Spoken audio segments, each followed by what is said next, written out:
Hi everyone, this video is to help you out on how to fully disassemble and reassemble the lower frame of the Canik SFx, except for the sear assembly, which I might do on another video. It all started with the slide release latch, which you cannot remove very easily. It's held by a pin, but I wanted to remove that pin to remove the front of the lower frame. So I find my smaller Allen wrench, stick it into the little opening as you can see there, and started hammering it. And very quickly, as you can see, the Allen wrench started to bend.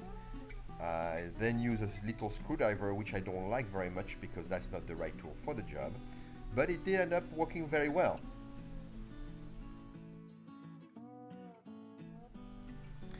I then used a larger flathead screwdriver to pry out the latch from the frame. Doing so damaged a little bit the frame. So if you are going to do that, be careful and be aware that the frame will be slightly damaged. Now we can remove the takedown catch pin, which will free the locking lever. Now there is a spring, be careful, but it shouldn't be under much tension anyhow.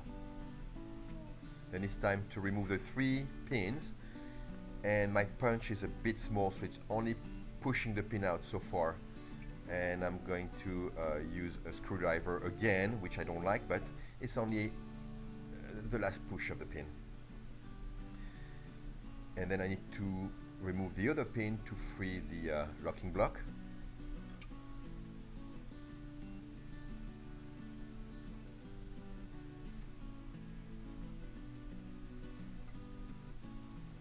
And then my punch is long enough.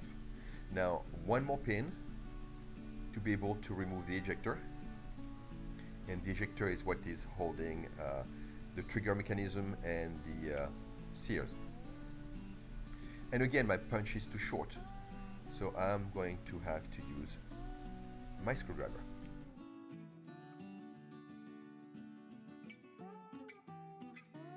Okay, done with this. Now I'm going to remove the ejector, and those parts are tight, very tight.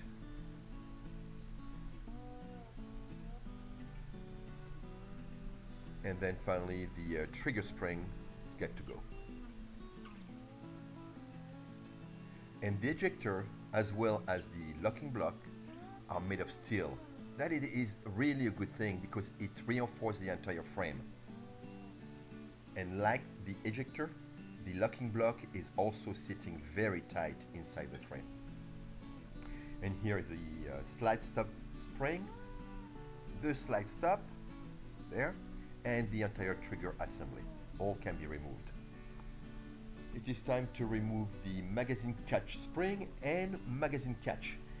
If you do not have to remove it, do not remove it. The spring is an absolute pita to put back. So you have been warned, do not remove it unless you have to.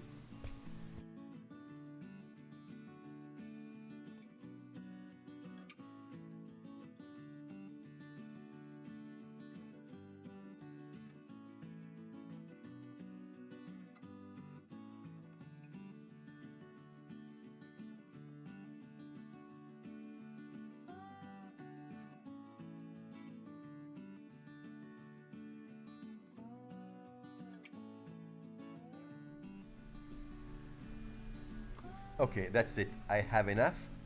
I went to pick up my hemostat, and the hemostat is the answer. It is self-locking, and it is curved at the end. You want the hemostat that's curved. It gives you an angle of approach to the space for the spring. And you grab the spring at the bottleneck.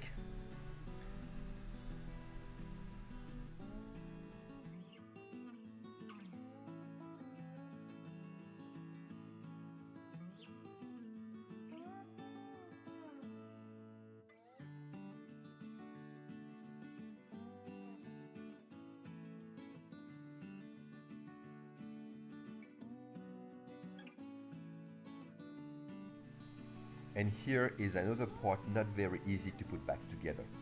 the slide stop springs had to be seated underneath the locking block.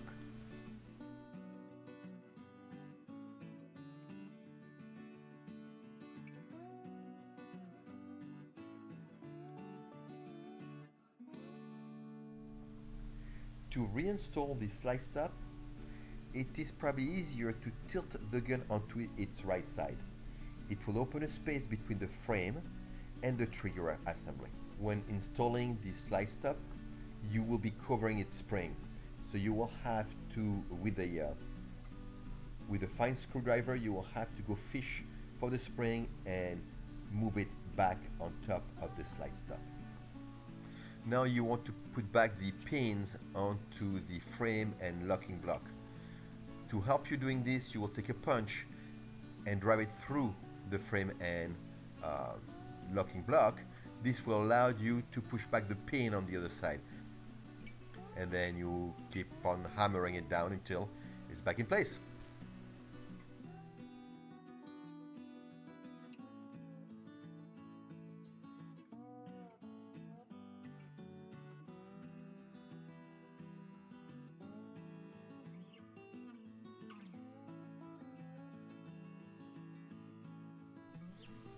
And for the other locking block pin, you don't have any other parts that will come in contact with the pin, so you can just put it in and hammer it down. Now back to the back of the gun, where we are going to put the ejector block onto the trigger bar and then reattach the spring from the trigger bar to the ejector. We are almost done. What is left is to take the locking lever and spring, put it back or drop it really inside the frame, following by putting back the takedown catch onto the frame. And for that, you are slightly pushing on the locking lever while sliding the takedown catch. Oops, I forgot to put back the ejector pin. So here we go.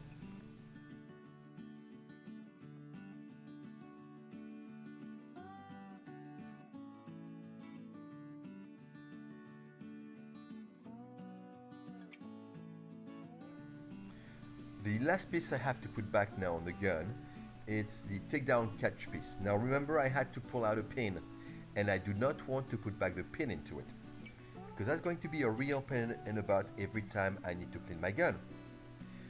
So what I did is I enlarged the opening from the top. I also put some wood glue in it. It hardened overnight. Right now I am drilling it.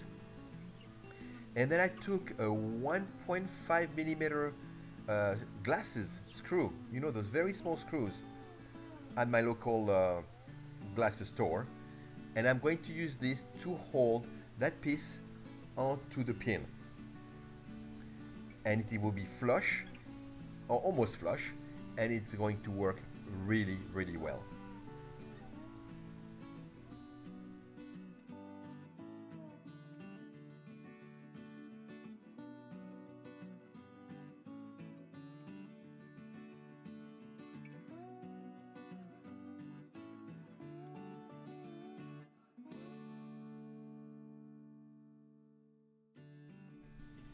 And we are all done. Here are some pictures of very close up of that hack I've made of the takedown catch with the screw, and it works really, really well. I mean, I'm very happy with it. So anyway, see you guys.